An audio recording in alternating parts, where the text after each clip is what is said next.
నేను ఒక రహస్యం చెప్తాను. నేను ఆశ్చర్యపోయాను. తూర్పుగోదావరి జిల్లాలో మల్లవరం అని ఒక క్షేత్రం ఉంది. అక్కడ సుబ్రహ్మణ్యుడు, ప్రత్యక్ష సుబ్రహ్మణ్యుడు, ఇంతలా పాము కోనేటిలో స్నానం చేసి శివలింగాన్ని చుట్టుకుని ఉంటుంది. అది పిల్లలు పుట్టని వాళ్ళు వెళ్ళి నమస్కారం చేస్తే పిల్లలు పుట్టారు. డాక్టర్లు పిల్లలు పుట్టారని సర్టిఫై చేసిన వాళ్ళకి పుట్టారు. ముఖ్యమంత్రులు కూడా వెళ్ళారు పీఠాధిపతులు అక్కడికి. ఆ పాము కారణాంతరాల చేత శివలింగానికే తల కొట్టుకుని శరీరం వదిలితే ఇప్పుడు అలాగే ప్రతిష్ఠ చేశారు. అక్కడ నేను ఆశ్చర్యపోయింది ఏంటంటే, నాకు ఆ దేవస్థానం ధర్మకర్త ఒక ఆయన వచ్చి ఒకసారి ఓ మాట చెప్పారు. బిడ్డలు పుట్టరు అని డాక్టర్లు చెప్పేసినటువంటి వాళ్ళు సుబ్రహ్మణ్య షష్ఠి నాడు ఈ దేవాలయం వెనకాల పడుకుంటారు, వచ్చి బోర్లా పడుకుంటారు ఆడవాళ్ళు. వాళ్ళకి కునుకు పడుతుంది, కునుకు పడ్డాక లేపేస్తాం. ఆ మరుసటి సంవత్సరం వాళ్ళు పసిపిల్లల్ని పట్టుకుని వస్తారండి అని చెప్పారు.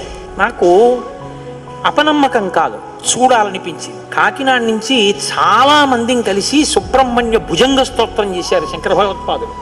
సుబ్రహ్మణ్య షష్ఠి నాడు ఆ దేవాలయంలో చదువుదామని అందరం కలిసి వెళ్ళాం. ఆ రోజు వాళ్ళు నా ప్రసంగం కూడా అక్కడ ఏర్పాటు చేశారు. మీరు నమ్మరు, నేను తెల్లబోయానండి. ఎంతంత సంపన్న కుటుంబాల వాళ్ళు బిడ్డలు పుట్టరు అని బెంగ పెట్టుకున్న తల్లులు చంటి పిల్లలతో ఎంతో సంతోషంగా వచ్చి ఆయనకి నమస్కారం చేసుకుని, అబద్ధం కాదు, నేను ఎంతో మందిని అక్కడ అడిగాను, ఏమమ్మా మీకు ఈయన వలనే కలిగిందా సంతానమని. ఖచ్చితంగా మేము ఆయన వలనే ఈ అనుగ్రహాన్ని పొందామని, ఆ అదృష్టాన్ని పొందారు. మహానుభావుడు సుబ్రహ్మణ్యుడంటే.